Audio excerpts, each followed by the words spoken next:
U kartici automatsko armiranje koristit ćemo Python part za armaturu zida. Jednostavno pratite sve korake označene brojevima kako biste pravilno izvršili sve operacije.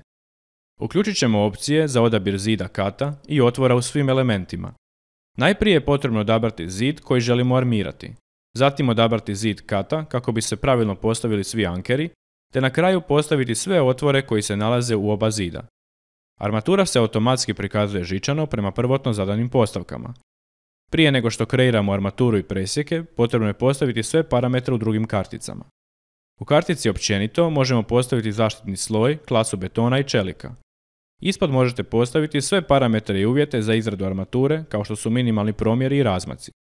U kartici glavna armatura možemo odabrati sve potrebne parametre za horizontalnu i vertikalnu armaturu zida, armaturu za rub i armaturu oko otvora.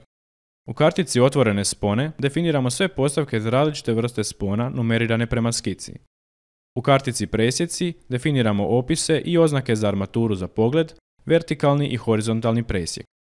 Nakon što smo zadovoljni sa svim postavkama, vratimo se u početnu karticu i kliknemo na kreiraj kako bi se izradila armatura prema našim definiranim parametrima.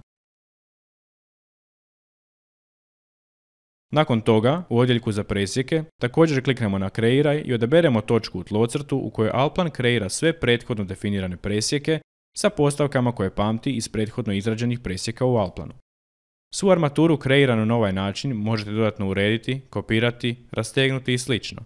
Na ovaj način ste vrlo brzo izradili armaturu zida sa svim otvorima i ankerima za sljedeću etažu. Hvala vam na pažnji i ugodan rad uz Allplan.